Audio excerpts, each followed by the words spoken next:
But you can also watch us live on Ustream.tv. If you go to Ustream.tv and you type in the search box there, you're going to type in The Mick Show Cam. And when you type in The Mick Show Cam, takes you right to our channel, and you get to see us live in the studio. And coming up now live is our next guest. It is none other than Leslie Wagner-Wilson. Leslie wrote a book, Slavery of Faith. It is her debut novel.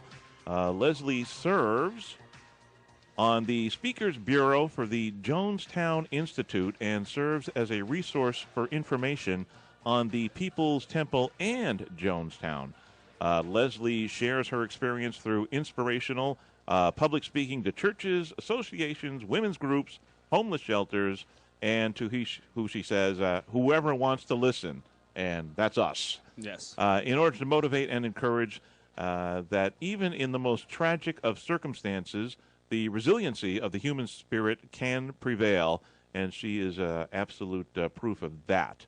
And she also states that whom much is given, much is required.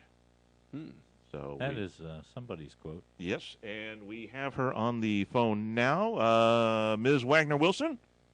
Yes, I'm here. Yes, Hi, Mick. welcome to the Mick Show. Thank you. Thanks for having me.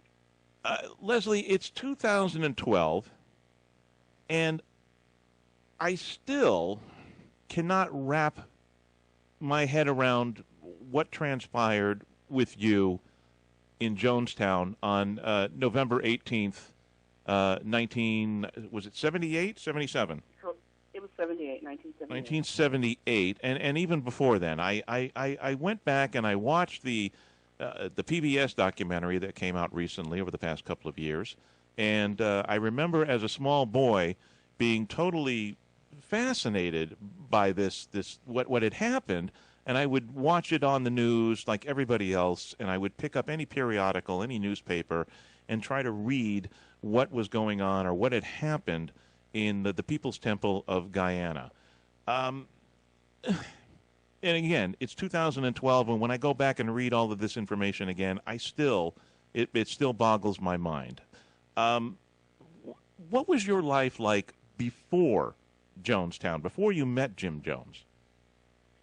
Well, I'm glad you asked. I grew up in a very upper middle class family. My father was a top salesman at his company.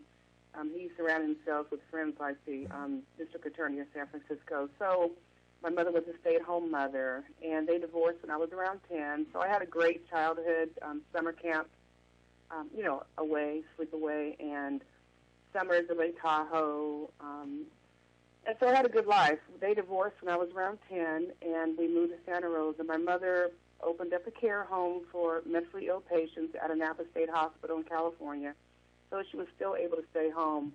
So I had a great childhood, but it was during the late 60s, and my sister became hooked on, hard drugs like LSD and mescaline and acid, and my mother was just distraught and trying to find some help. And so a friend of hers told her about Peoples Temple, which was in, Rhoda Valley, California, about 2 hours outside of Santa Rosa, Northern California, and that's how we got introduced to Peoples Temple. So my sister did go to the drug rehab. I don't think it really helped her. She got off some, but she always, still used pills, So that's how we got introduced to the church. So it was basically a step towards sobriety for your sister, as a beginning step towards sobriety. Correct, and I was 13 and she was 17, so Okay. She was young but strung out. Mm-hmm. Okay, and so this is when the Peoples Temple had moved to California from Indiana. Correct. Okay. Correct. We moved there about 70, and I moved when I was 13, so I was in 8th grade. Okay. Elementary school. And so basically, you had, aside from the divorce of your parents, you had what could be considered a comfortable life. It wasn't Absolutely. full of tragedy, so to speak. None at all. None at all. So you went with your sister, and did your sister stay long with the Peoples Temple? She actually did. We finally made a permanent move up there to River Valley, and then of course we were totally indoctrinated into the ideology of Jim Jones and Peoples Temple, which is really socialism. And he called it a church only because it gave, it validated that. It validated the existence of People's Temple. Yes, yeah, because even in his rants, when you hear his preachings, he's going on about the joys of socialism. Right, and so for me at that age, of course I'm young, so I'm indoctrinated, and I thought it was great. We felt like we were helping people, trying to make a difference in the world. It was interracial. I grew up in an interracial household, so it was something that, of course, was practiced in our home, but also amongst my family's friends, and so it was very normal for us. And it just felt great. I mean, the church did offer services to the senior citizens and legal aid. They had shelter. They had love. They felt like they belonged. Most people did. And so, but again, you have to look at the time. It was right after the Vietnam War. People were searching for something different outside of what their parents were practicing as far as religion. So it was ripe. It was an opportunity for people to come in and really get sucked into this. Yeah, hence the emergence of the drug culture and the sexual revolution, et cetera, et cetera, et cetera. People were just looking for different outlets and different ways to express themselves. So, yeah, I could see how this would appeal to somebody who wanted to just, do something in a religious vein, but just not in the way that they were originally raised and, in the doctrine that they experienced as a child through their parents. Exactly. So you're in at 13, which is an impressionable age. So it was a lot easier to get a hold of you and indoctrinate you. And at some point in time, they establish a base in San Francisco. Correct. And Correct. So you were a part of that as well. Yes, I was. I was around. I got married in the church. Married someone in the church. Had a child at 18. Moved to San Francisco about 19, and that's when he did. It was a major move to San Francisco, which actually became the home base, and that's when more of the healing services started. So he also was able to tap into that religious portion. Yeah. And, of course, those that believed in socialism, that revolutionaries. And, of course, we were in the middle of the Fillmore district, which was predominantly, black and poor, and so he tapped into that audience too. Yeah, and I had heard, we had heard all about the healings and things like that, and the curing of the blindness, and helping his secretary get out of a wheelchair and dance down the aisle. Right. So yeah, we've seen all that footage, only to find out that it was somebody who worked for him. It wasn't just somebody who came in off the street. Right. And it just prior, I forget the exact date, but I believe it was 9 former members of the temple had given interviews, had gone to I think it was the San Francisco Chronicle, and basically told them what was going on in the temple, the sexual improprieties of Jim Jones. They were about to write this. They were going to write this expose, this article on the People's Temple and Jim Jones. At that time, Jim Jones had really built himself up as a public figure. Politicians gravitated towards him because of all the power that he had within the community, as far as getting them votes and things like that. I mean, you folks, you would all get on buses and go to these rallies in support of certain issues. Exactly. With one phone call, he could garner hundreds of people to come out to protest or to vote, whatever. So he moved into a very influential position. Yeah. And one thing I have to mention, I think when I was 13, I remember him, and I guess I was around 14 or 15, talking about his infidelity in the pulpit, and I just thought that was the strangest thing. And that was, involving himself with men and women, and I just had not been exposed to that. So there were things I was questioning at a young age, but then when you're looking at older people, your mom, your parents, whatever, and so then you're thinking, well, it must be me. But he did rise. He rose very quickly, and he became powerful. And with that became greedy and everything else. But, of course, then there's no way that those of us that were not in the inner circle would have known that these were fake healings. Right, and even in San Francisco, it was very difficult to leave the temple, was it not? It was because, when you're in an environment where violence was definitely practiced. Even in River Valley, there was paddling and boxing matches. And once we moved to San Francisco, that became more frequent because the congregation grew. And so he really reigned with fear. And when you have people that will sign a blank piece of paper, so to profess their loyalty, that if they left the church, we still call we call it the church. Anyone could write a confession. They were a pedophile, they raped somebody, they robbed so and so, and so that's what was going on in San Francisco. So I just started to really question things, and I didn't want to be there any longer. But yeah, it got really bad. It really did. So even in San Francisco, you had thoughts of leaving. I did, and when you mentioned the article, it was interesting because it started with Examiner, then it went into New West Magazine. So New West Magazine actually published the article in August of 77. Jim made the exodus in June of 77 before the article was even published. Yeah, I heard that. So he was aware. Mm-hmm. Yeah, they had called him to see if he had any rebuttals to what he was being accused of. And his secretary, according to the interview that I saw with her, said that he just started shaking and he went white and had nothing to say, could not make a comment, and ended up hanging up the phone. And they said 6 hours later, before the article came out, they were on a plane to Guyana. Well, yes, it was before. He left a couple months before actually the article came out, but. That showed part of his paranoia and the fact that there was going to be more that was to be exposed than than those of us, I call us the peons, would have ever realized what was going on. Right. So he does make it down to Guyana, and a lot more people follow him. So there was a large.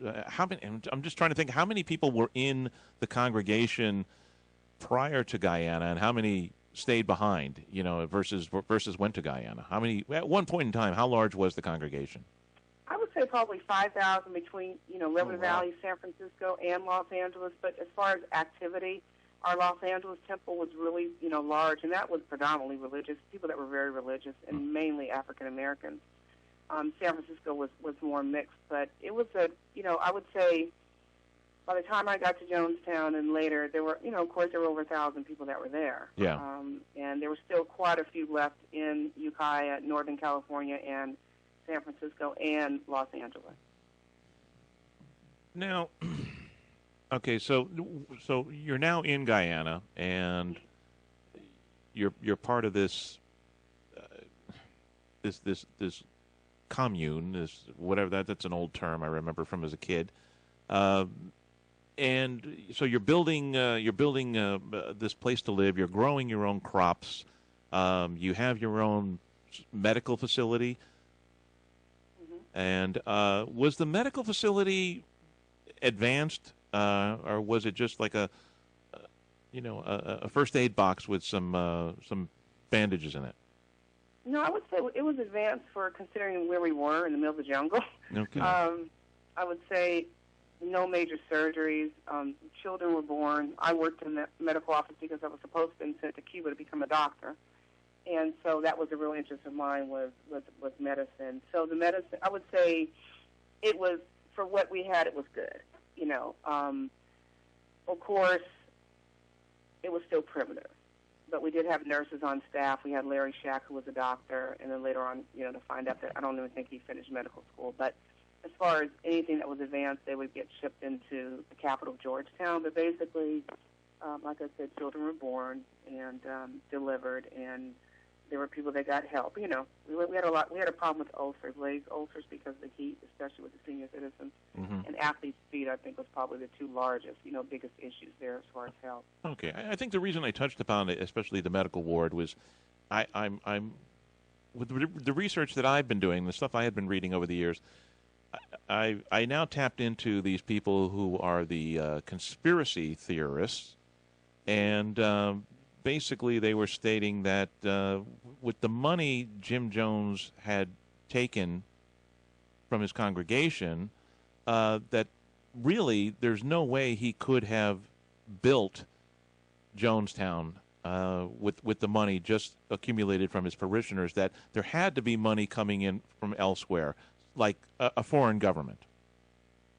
There could have been. We were starving in the end. So after the aftermath, we find out there's millions of dollars in bank accounts, which we were, for those of us that survived, are pretty not happy, because we just weren't nutritionally unsound at all, especially children and seniors, and so we were malnourished for sure. And so I'm not sure, because we only get what everybody else gets in that series, but I would say that there was an average of $30,000 a month coming in just from Social Security checks, and then of course you had people that had turned over properties, life insurance policies, et cetera, cash reserves, 401ks, whatever. So I would say there's a large amount of money that was contributed. I don't know what the cost of the lease was of the land. I would say that Guyana was very corrupt at that time, because Burnham just came into power. So, yeah. Of course, with that, there's going to be a lot of bribery and underhanded things going on. Right. So I don't know. I hope the truth will actually come out before I leave this world. I just don't know. Yeah, because that's also what you heard is suitcases full of money being taken out of Jonestown and put on planes somewhere, and and I'll get to that a little later. But so you make the trek to Guyana, and you're helping to build Jonestown, and you're involved in the medical aspect of it. So in the very beginning, was it fruitful? Did it look promising, or were you when you got there? Did you say, "Oh, why didn't I leave when I had a chance when I was in San Francisco"? Well, let me tell you how I got there. Because I had one foot out of the church at that time and one foot in, I rarely went to services. I got a job to where I was working 3 to 11.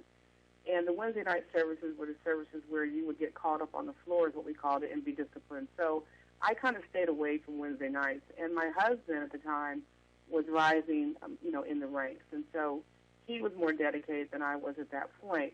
What Jim would do was to separate the family. So most of our children were raised by other people, which is the case with my older son, then my only son, Jakari. And so Joe came to me and said, Jim wants to take Jakari with him to Guyana when he left. And so because I'm so brainwashed and thinking that I'm a horrible socialist, I'm decadent, I'm a traitor, I'm bourgeois, I'm a capitalist, all these things, that I thought in my madness that my son would be better off without me. So I allowed my son to go with a friend of mine who was a sister to me, who was older, when Jim left the States. And so I had no intention on going to Jonestown. What happened was I was in an apartment. They called me 2 months later and said, "Do you want to go to Jonestown?" This voice, I say, was God or Spirit speaking to me and said, "If you don't go now, you'll never see your child again." And that's why I went. And then on the way there, I thought, okay, I'll get there, I'll redeem myself, I'll be a better wife, I'll be a better mother. And so when I got there, that was my mindset, to really try to change, make a difference, at least to see my son. So when I got there, I was surprised. It was primitive. Luckily, I went to summer camp as a kid, because it was, we had outhouses, which I didn't have a summer camp, but cold showers. But I was proud that the town, or whatever, the compound, was really built by people from the church, from the temple. Right. We did have electricity. We had running water. We didn't have hot water. We didn't have plumbing. But I was impressed as far as what they did. And so in that aspect, I thought, we can make this work. This can turn into something really great. Yeah. So there was a sense of hope there. You're like, okay, this may actually work. Right, absolutely, because it was supposed to be utopia, and that didn't last long, though. It really didn't last long. Okay.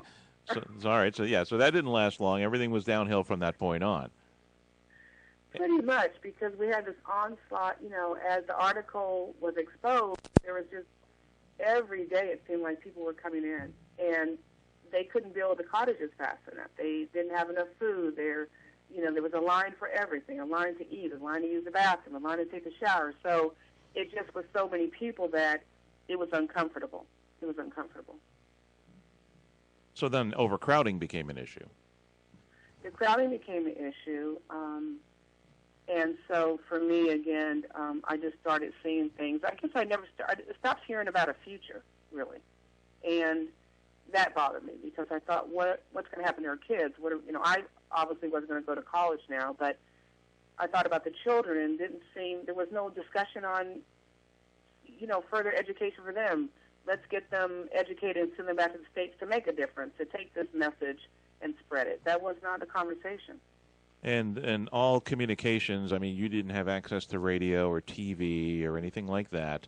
The public address system in Jonestown was it was run by Jim Jones, and the only voice you ever heard was Jim Jones at all hours of the night, wasn't it? Is that true? That's true, and then, of course, we would listen to BBC, and, of course, they would edit that. And you're right, everything that came in and came out was viewed and looked at. And so Jim could have said there was a nuclear war in the United States, and we would have believed it because we had no access to the outside world at all. Wow. And was it going 24/7? I heard that they were just playing. He would just record his own diatribes, and people, all throughout the night, it would be playing on the public address system. Towards the end, as things started to really wind down, of course, we didn't know they were winding down, but as things, the custody battle and in his illness, because we started, I'll speak for myself, I started noticing that every conversation we had in the meeting was basically him ranting about us and how we were such a burden on him and how he was so tired and how we were making him sick. So it was just like it was like, well, then let us go. If we're such an albatross around your neck, let us go. And so as he became sicker and more paranoid, and the outside forces were raining in on him, then yes, we would sometimes hear him 24/7. Yeah. Okay. So at night. So it just got worse towards the end, and I had heard from other members that, his speech started to slow down. He was talking slow and just looking very cathartic and just not his usual high energy self as he was, from the pulpit. Right, and there's times he was just incoherent, it seemed like.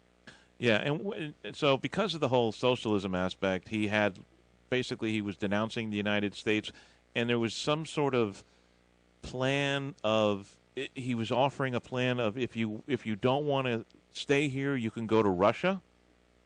Well, that was when everything was coming in on him, and he decided to. He said he met with the Russian embassy, and we actually had a representative there. We were actually taking Russian classes to learn how to speak Russian. So that was supposed to be an alternative to Jonestown. And I thought, we go from heat to cold. That was really going to be a challenge. But that was in his sick mind that he thought there was going to be some kind of escape. But of course, those of us, that were not in the inner circle did not know the seriousness of what was really happening behind the scenes. Okay, so you did have. This is at the height, we were in the Cold War. Russia was not an ally. It was, they were the enemy. You had a Russian diplomat show up at Jonestown? We did. We had a Russian representative come to Jonestown. And teaching us Russian. And, okay. Was this because of the socialist aspect? I'm just wondering what this representative, if they went back to the embassy and said, these people are crazy, we can't take them in Russia. Have. This is I don't know what's going on. Might have. Right. He might have had a better sense of what was going on than anybody else, actually. Yeah. That could be the case. So the article comes out. It's starting to hit the fan. You've got Congressman Leo Ryan, now on a fact-finding mission, and he flies down there with a film crew and reporters. And he makes the appearance. Did Jim Jones say anything prior to Leo Ryan's appearance? If he knew he was coming, saying, "This is how you need to behave. This is how you need to talk." Oh, always. He didn't say it, but Marcia, his wife, did. So every time there was a visitor, we were called to what they call, the pavilion, was where the murders and suicides began that day. He would call, we would be called to the pavilion, and we would be told to, get dressed in our fancy beds, whatever, and make sure that they spoke to you. You would say that you loved it, and of course you would, because that's what you said, even to each other. Most times you would never talk about how you disliked anything.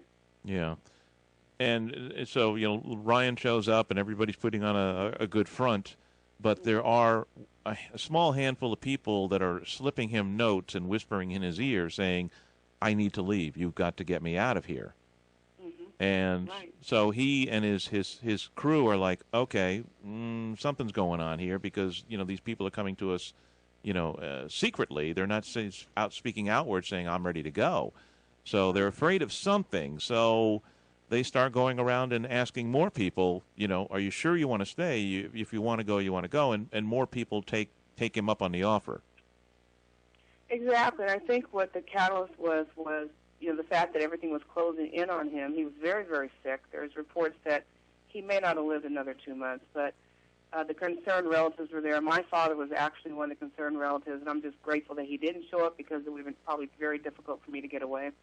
But they would get the families together with the concerned relatives' families and ask them, do you want to go? And, of course, most of them said no. But the ones that did leave, the families that did leave, had been around him for a long time. They were what I, thought devout. Of course, we were already gone, so I didn't know who was leaving. Only those notes, the previous night. But people were wanting to leave, and he, for me, just looking at, footage was he just panicked. He just couldn't believe that anybody, would leave. And the real fact of the matter, and this is after years later, is when, I found out that he was a prisoner in Jonestown. So, of course, he couldn't, no one else could leave if he couldn't leave. Yeah, I see the footage of him, just talking to Congressman Ryan, and Congressman Ryan is telling him, look, we have people that want to leave. And he mentions, I forget the gentleman's name, but he was ready to leave, and Jim Jones says, you can leave, but you're leaving your son here. Fern Gosney. Yes, mm-hmm. Yes. And, and you could see Jim Jones he's just panicking. You could see it all setting in on this footage, and he's like, well, I've already talked to him. I'm not sure he wants to leave. And besides, why would he leave and leave his son here? He was just trying to come up with one excuse after another. Right. And so here we are at the 11th hour. Congressman Ryan takes off, and he leaves with some of the people from the temple who want to go back. And as history now shows us, Jim Jones sent some of his men out there with guns, and they started shooting at these people as they were boarding the plane. Right. And Congressman Ryan subsequently died. Prior to leaving Jonestown, someone came up to Congressman Ryan with a knife and tried to stab him. And you could see him leaving Jonestown with his shirt open, and he's got blood all over his shirt. So he already had a stab wound. Somebody called him a mother effer, and basically said he was a traitor or something. He called him something and tried to kill him. And they jumped him and got the knife away from him. And of course, they got shot at the landing strip, and people were wounded and people died, and that was the footage that we saw on the 6 o'clock news back then, and we was like, wow, this is terrible. No clue what was going on at that moment in Jonestown. Right. So you were there. Congressman Ryan leaves, and from that point on, Jones is completely over the edge, and he's now got this suicide plan, and he's telling, since you were involved with the medical ward, he didn't have you deal with any of the toxins, the poisons that they were going to. Well, you have to remember, I left that morning, so I wasn't there the day. A small group of us, total of 11, walked out that morning under the guise that we were going on a picnic. Oh, okay, right. We walked the 30-something miles through the jungle. By the time we got to the next town, is when we were stopped by the police. Actually went to go use a phone, and the police drew weapons and said, who are you? Because they had the shootings at Port Kaituma. Well, at that time, it was dark, so we had been on the road from, let's say, 9-ish in the morning till I don't even know what time. I mean, it was hours and hours. It was dark by the time we got to the next town. So we didn't know what was going on in Jonestown. The message, what the captain came out that morning and said was 500 had died. This was a report, and 500 had ran into the jungle, and 500 had died. So we still didn't know until a day later actually what the numbers were. And, of course, you in the States were getting different numbers periodically. Yeah, every day the numbers change. Growing. Yeah, exactly.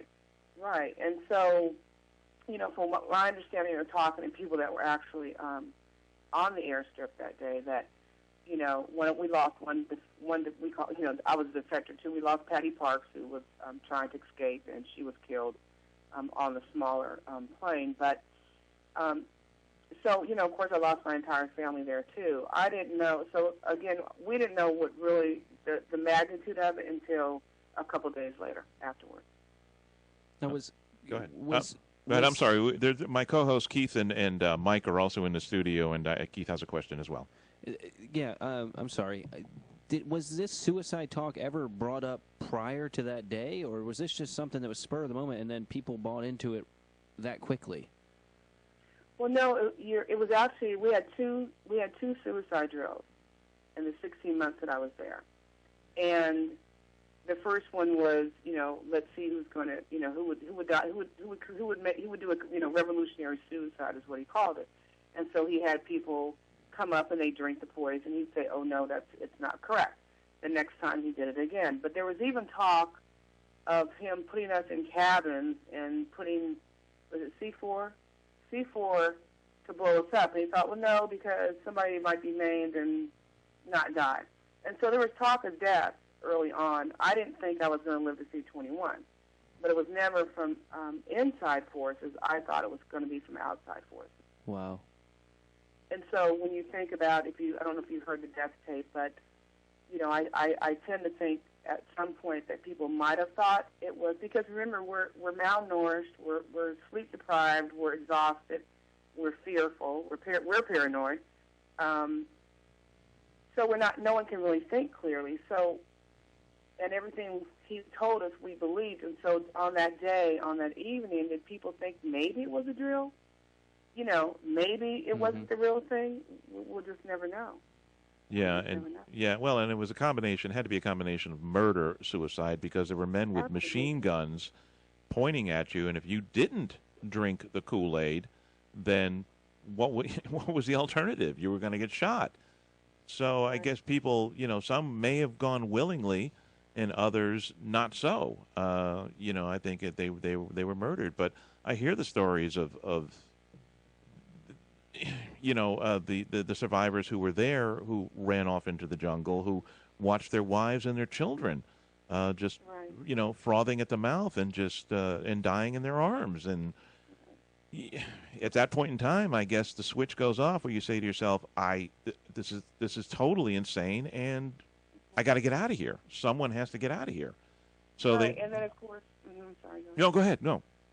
Well, I'm thinking, one of the guys that walked out, snuck out, said, he saw my sister. My sister was not, my sister got there 2 months before, and they said she fought, because she had two babies. And so I would say, yes, I would believe that many fought, but when you're, being injected, because babies don't commit suicide. Right. Senior citizens are really not going to commit suicide. And so it was murder also. And then, of course, only 12 autopsies were done. And so, because it was a crime scene, but it wasn't treated. It was treated just a bunch of crazy Americans who killed themselves. And so, Matu, he was a coroner in Guyana. Most of the marks, except for Jim, were injections behind the shoulder blades. And so you're not going to inject yourself with cyanide. So you're right. I'm glad a lot of people in the last several years are now saying, suicide massacre, because it was murder. Yeah, it's not a lot of people actually went on their own, and so you're 30 miles plus away. You're in another town when you're hearing this information, and you're thinking half are in the jungle, half are dead, and you're hoping that the half that are in the jungle that ran away are your family members. Yeah. And when did you find out that you lost your family members? The next day. The next day when the report started. Well, here's the thing. I would say probably 2 days later. I don't think it didn't sink in for years later. I mean, I walked around waiting, for somebody to show up. But, and that's just denial, and I think it was a way to spare me mentally. But a couple of days later, when we realized they gave the final count of 918. Yeah, okay, and So you basically shut down, and like you said, you were in denial. You just think, no, I want my family back. They've got to be walking through the door any minute now. Right, and then, of course, survivor's guilt, because my brother was one of these kids that, was just incredible, and I thought would have just made an incredible father, husband, and been such a contribution to the world that it should have been him instead of me that survived. And so, and of course, maybe thinking my family thought I knew what was going to happen, and I left them. So I dealt with that survivor's guilt for years, and of course, post-traumatic stress, because we were traumatized in Jonestown. Yeah, and back in those days, we really didn't have any type of counseling or treatment for that type of thing, did we?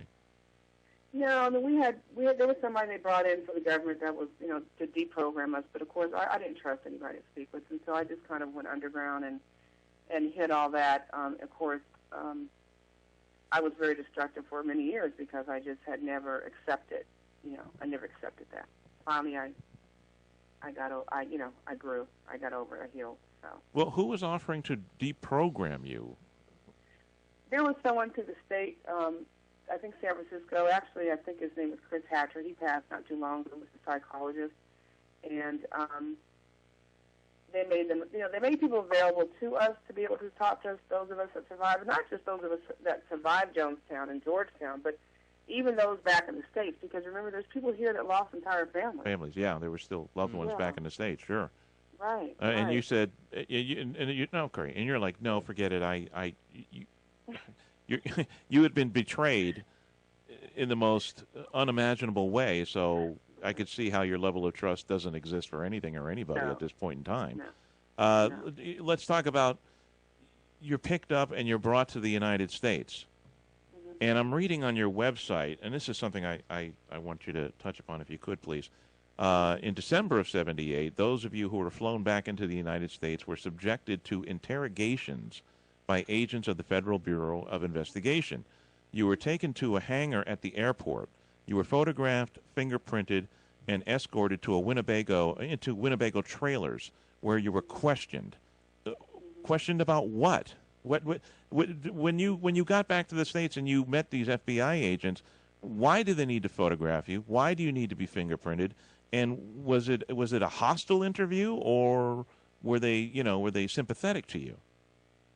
They were sympathetic, I would say. What they first did, when we landed, they came on the plane. Of course, we're scared anyway because we think there's death squads that are going to shoot anybody that survived. And so on the plane, they got on the plane, they said, these men in suits, and said, all those from Jonestown stay on the planes. We thought, okay, great, we're really sitting ducks now. So once they put us in the shuttle bus, they took us to the hangar. We were scared. We didn't know what to think. And again, they really didn't have any answers. So I would say they were decent. They were sympathetic. I didn't feel threatened. Okay. I just felt confused. I didn't know why they were, what did I know? Of course, my husband was one of the gunmen on the airstrip, so I could see where they could have, looked at me as a threat or whatever. But the questions they asked was, okay, maybe did you know about this pawn shop on State Street in Ukiah? Did you know about money? It was just a random questions and I couldn't answer most of them because I didn't know what they were speaking of. Okay, so they had additional information and they wanted you to corroborate. Exactly, they were trying to just they were really trying to get facts, and I understand that. I understand that. This is the first time a U.S. congressman had ever been killed in the line of duty. Yeah, and it just goes. It helps the people who are into the conspiracy theories that the government may have been behind this.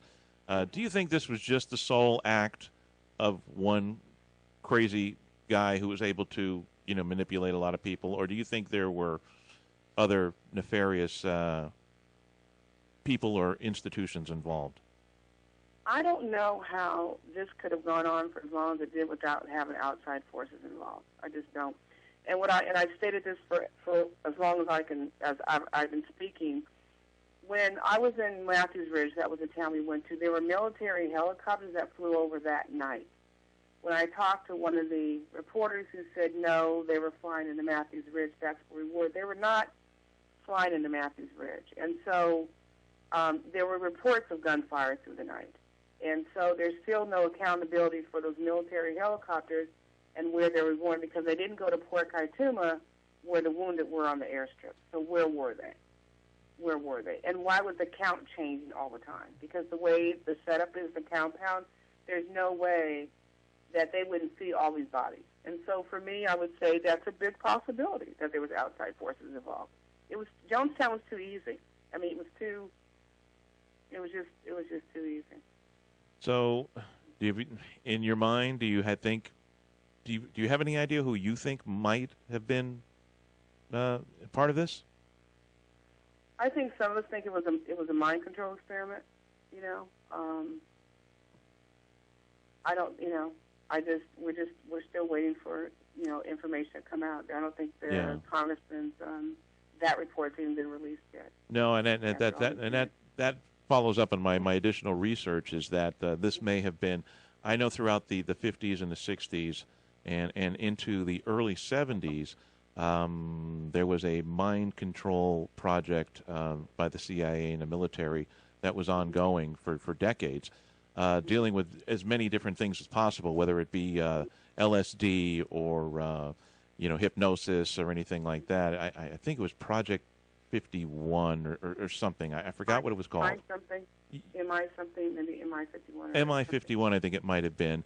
And when it was about to be exposed it was being leaked to the public, and they were going to have a hearing on it in Washington as to how many people may have died as a result of all of this type of nefarious, this underground testing that they'd done on mind control.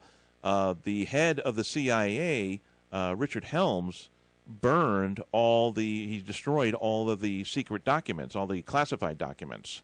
Mm-hmm. And so, of course, if you're a conspiracy theorist, everybody says that Jonestown was the last experiment that the government had undertaken as far as mind control and trying to organize people to do things.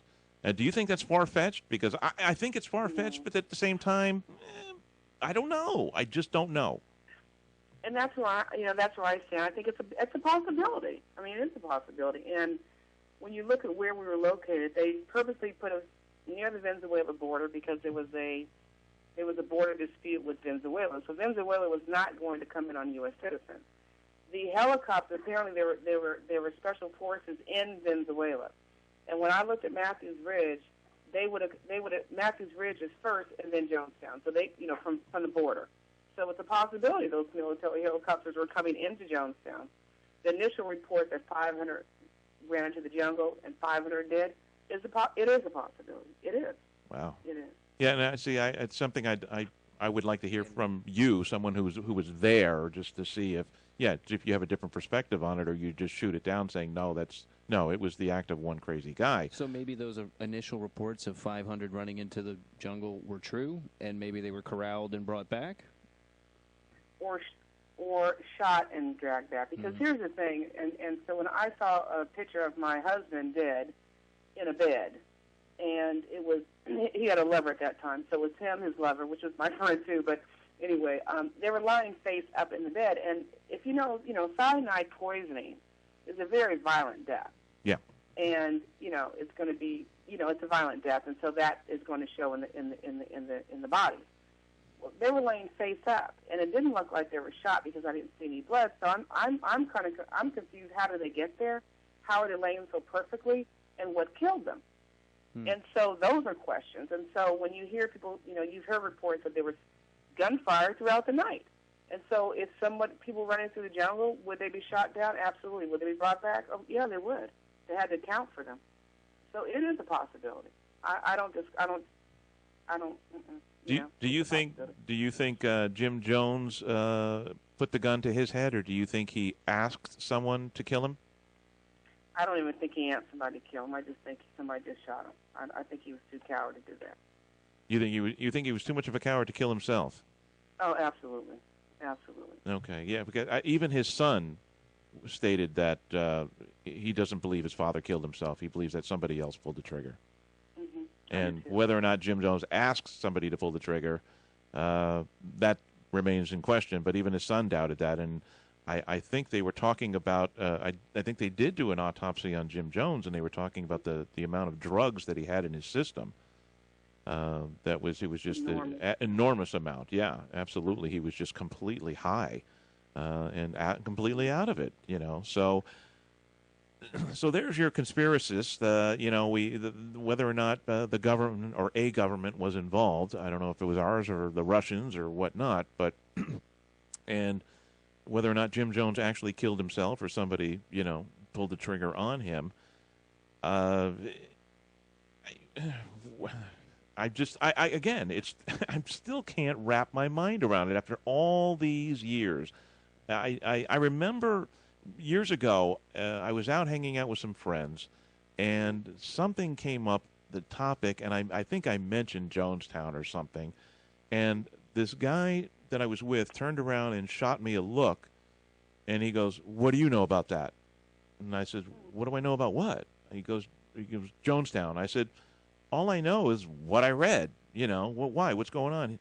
He said that he was in the military. He was in the Army at the time, and I forgot where he was stationed in the United States, but his commander woke up his platoon, and it was like 2 o'clock in the morning, and said, get on a plane, and they weren't even told where they were going, and they were flown to Guyana, and his job and his platoon's job was to stand guard around the perimeter of the bodies. They formed a chain with their rifles, and they were supposed to, he said, we were ordered to face outward and not look at the bodies. We were ordered never to turn around and look. And, of course, they had masks on because of the decomposition, because of the heat in the jungle. And he said while they were standing guard over the bodies, that men in suits were going through and picking the pockets and searching the pockets of the deceased. And he said, now, it doesn't take a genius to tell you that they're government agents. I mean, they don't need a sign around their neck saying, "Hi, I'm CIA. Hi, I'm FBI." You just knew. I mean, he goes, "I'm not an idiot." He goes, I was there after all those people had supposedly killed themselves, in this case, murder and suicide. And he hit me with that, and he was freaked out. He was just like, "Man, there's probably stuff going on about that thing that we'll never know about." And I said, "Well, what do you mean?" I said, and I'm prodding him for information. He goes, "I just know that I don't know." He goes, "I know, but I don't know that something else happened there, and I was just a guard, and something. Why would they go through and collect all this information? Why would they pick the pockets of the dead? And what were they looking for? What type of information were they trying to accumulate?" And on your website, when I go to Slave to Faith, your website, we'll talk about your book in a second. You post these FBI documents, and it's just, and there's the one about you, Leslie Wagner. What does this pertain to? This isn't something is this a self-criticism? It is, and that's what we had to do. We had to always write something that was going to, criticize ourselves, to make us, we're not worthy of Jim's love, we're horrible, we're this, we're that. That's what we had to do all the time. That was part of the program, as it were. So you had to go type this about yourself. And you talk about yourself in the third person. Leslie Wagner is a selfish bitch, always worried about messing over her, someone messing over her, trying to save her self-image, worried about her so-called happiness, yet realizes that her conscience bothers her. She likes the medical field, and especially gynecology obstetrics, but feels that in order for that to be remembered, she has to stay here and literally clean ass. So this is what you typed about yourself, and this is what you had to... I would write it, and then someone else would type those up. Okay, so someone else typed this up.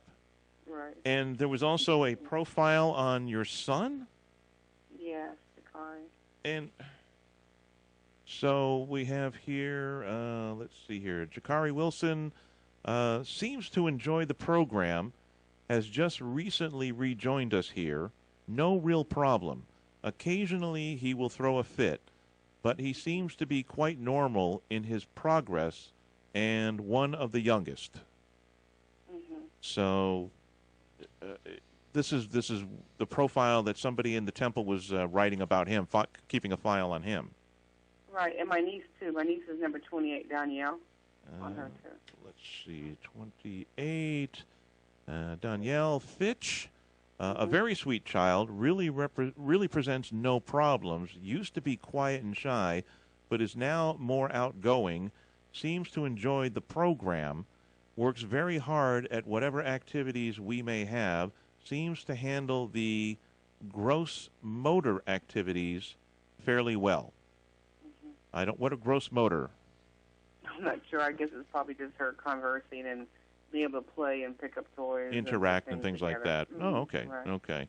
Mm-hmm. So this is the dossier that they're creating for everybody in the place, and that poor girl is gone. Yeah, she's gone. I'm sorry.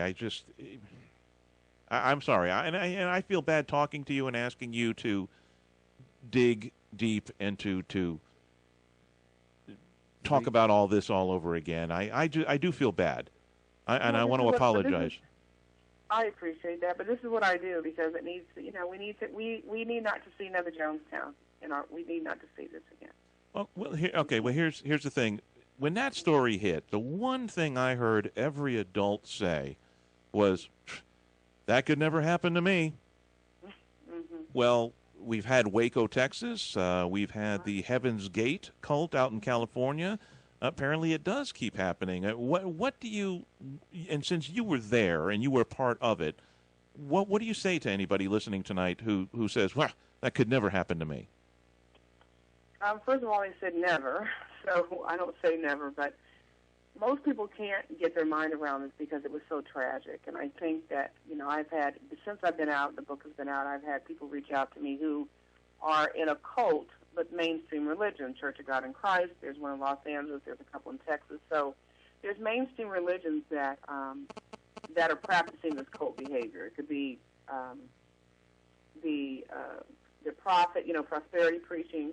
That to me leans towards that because people are so wrapped up.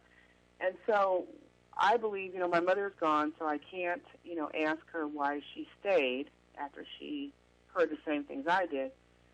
But I could say that she must have been at a very vulnerable place. And I think when you talk to people, if you have an opportunity to talk to other people that were experienced Jonestown or Peoples Temple, that's where you'll get a sense of them feeling like they belonged. Something was missing in their lives, and Peoples Temple and Jim Jones filled that void.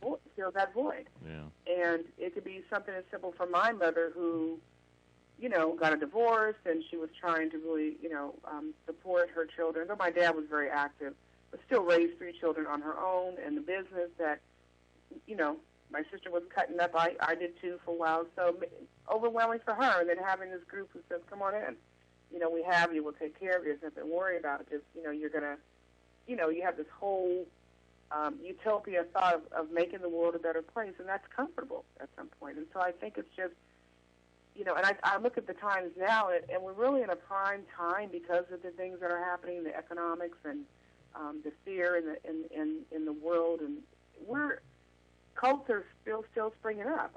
I hope not to ever see, a tragedy like Jonestown, Waco, Heaven's Gate, but it can happen. And, I even look at network marketing. I was involved in network marketing. I was a top producer for 3 months, and I was repeating the same thing I heard from the stage and going out there and recruit. But the one thing, people who don't join cults, they're recruited into them. And right. So, as I said, right now it's prime. It's an environment that people would be able to latch on to something that makes them feel like they're part of something and not so alone. All right. Well, so as long as there are people looking to fill that void, there's going to be people out there who have the ability to take advantage of them. Absolutely. To prey on them, so to speak. Have you worked with any families, or I should say, maybe federal agencies, authorities, saying, look, I've been contacted by this particular group, and it just, they seem dangerous?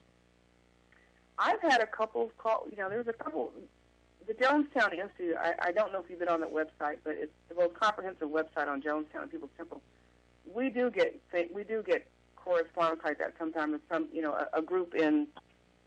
There's one, I believe, in South Carolina that's pretty heavy, that moved out, I think, from Seattle. So sometimes, not so much by agencies, but some people will actually contact the institute and say, hey, we heard about this. Does anybody know about this person? And then I have people that actually reach out to me whose family members are in cults.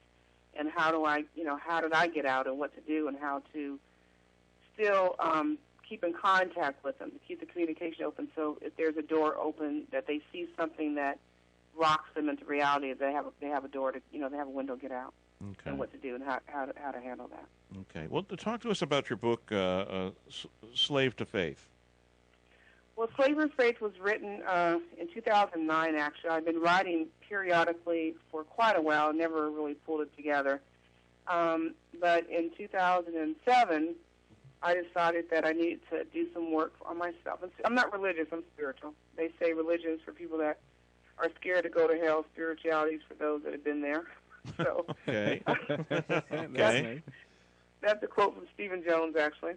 And so I felt like I needed to get my spiritual house in order, that I wasn't spared, after I got the drug addiction, the homelessness, the guilt, all these situations that I actually had something I could share with someone, but I had to get myself in a place to where I was able to do that. And so I got divorced. I moved to Georgia. I started writing. The book was published in 2009, and that's it. So the book really just speaks about my experience in Peoples Temple from an inside view.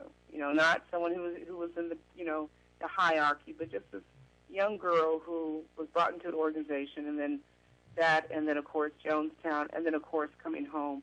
I'm working on the second one now. People are saying, "Where's the rest of it?" Because I've grown so much since then, and my life has definitely, changed, absolutely for the better. But so that's what Slave to Faith is. It just gives an inside look, and I think there might be one other survivor of Georgetown that's written, but I think I was one of the first in my age group to actually write, and I encourage everyone to do so that was involved. Stories out there. Where is the book available at? Where can we purchase the book? You can actually go online at www.slaveryfaith.com. You can also go to iuniverse.com and, of course, Amazon.com. And is it in a Kindle form? Can it be downloaded? Thank you very much. It can now be downloaded. All right. See, I'm an old print guy. I'm paper and ink, but I got to remember that my wife loves her electronic books and loves downloading, so I have to ask. My audience is all technically savvy, and I have to remember to ask the authors if it's available in Kindle form as well. So I'm glad you did, because I know I need to start. I have to remember that too. It's just the generation we're from, Absolutely. Yeah, I want to break that spine. I want to open that book and start flipping those pages. So that's just who I am. I don't know if I'm going to change, but so what's? All right, you're writing a second book, but what else are you doing? What's next for you in your life? What are you doing? I really try to go speak to college and speak to the youth and really talk about this experience, and not so much Jonestown, but also it's what how resilient we can be, and even though we think that we've hit rock bottom, there's a way to come up, and people can do that. I'm universal. And so that's what the message is. It's just on love, faith, and forgiveness. So my life is good. I'm happy. I'm a grandmother, and I work in healthcare, so I travel. I'm actually in Boston right now for about 4.5 months. I'm based out of Georgia again. But so that's really what I'm doing. I'm going to get a series together, working on a CD series for some seminars, so to speak. So I'm good. I'm just trying to share this testimony, share the story, and make people more aware. And because there's such an interest now. It's amazing. The last 3 years, there's so many people that are interested, and I'm so glad. I even have pastors that reach out to me and ask me, how do I not become a Jim Jones? How do I? And that's incredible. That means a lot. I'm really blessed. Well, aside from, and I don't mean this in the sensationalist aspect, but I've always been totally wrapped up in what, I would always read these things when I was a kid. So the tragedy at Jonestown. Oops, are you still there? I'm here. I'm sorry. Okay. Yeah. No, the tragedy at Jonestown has always been in the back of my mind. It's something I've never forgotten, from a small boy until now. And I think it's funny because in the past couple of years, you could make a Jonestown reference, and I think time goes on and people just forget. And they're like, what are you talking about? And I'm like, don't you know Jim Jones and the Peoples Temple? No, I don't know. What's that about? And it just seems like, wow, this is something we really shouldn't forget. I mean, I know for years, what's his name, Rush Limbaugh, has always used the reference "don't drink the Kool-Aid," and that's something that's been in the vernacular. It's been a slang term ever since Jonestown. Don't drink the Kool-Aid, meaning, don't follow the crowd. Don't be taken over. Don't be fooled. And, I remember a caller calling his show saying, you always say this thing about don't drink the Kool-Aid. What does that mean? And it just kind of hit me because the guy who called was not a young kid. And I thought, wow, have we forgotten already? And, of course, Limbaugh had to explain to him Jonestown and the administering of the Kool-Aid, with the cyanide.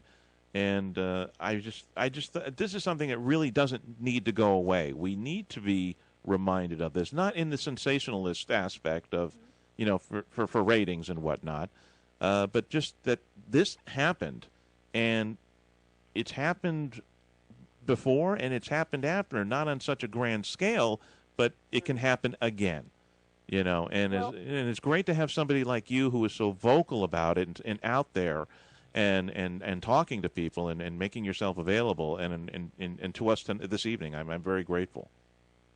Thank you. And I think, it's a lesson. We have to learn. This has to be a lesson. We cannot see this repeated, and people need to know that, whatever your belief is, that you have to develop your own personal relationship, and people say, do I go to church? And I really don't. I go when I feel like I need to, but I don't need an intermediary. I think I have a direct line. So it's just really tapping in within yourself, because we're all divine, and being careful of who you follow, and really just not taking somebody's word for anything. And do your research. Yeah, I'm sorry. What was so stupid? What just popped into my mind is I was going to say those who do not remember the past are condemned to repeat it. Well, how stupid is that? Because what was the sign hanging above Jim Jones in his chair? That's exactly what it was. That's exactly what the sign said. I just realized that because that's something I've always known as a kid. That was one of those sayings that I even learned that in history. A history teacher when I was a little kid said that. If you don't remember the past, you're condemned to repeat it. And he explained why. So here I am. I'm sorry, I don't mean to quote, or I'm not quoting Jim Jones. It wasn't his quote, but it wasn't his quote. Right. No, thank God. So I'm not quoting him, but I was just going to say that, and it hit me like a lightning bolt. And I'm like, wait a minute, that's exactly what was hanging above his head when all this was going on. So.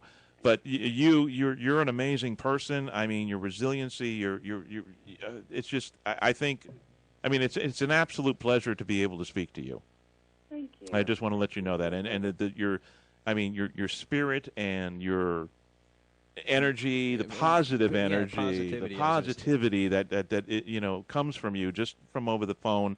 I mean, you really and truly are a survivor, and you're paying it forward, and we love the work that you're doing, and you have a son, and now you have a grandbaby, and it's just, you're able to just break the chain and create a better life. I'm trying to. That's the mission. That's the mission. So we really appreciate your time, and we would love to have you on again in the future if you'll allow us. Absolutely.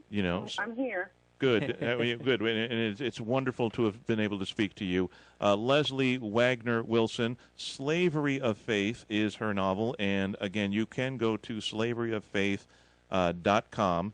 There's some wonderful excerpts on there, and again, that's where you posted some of the FBI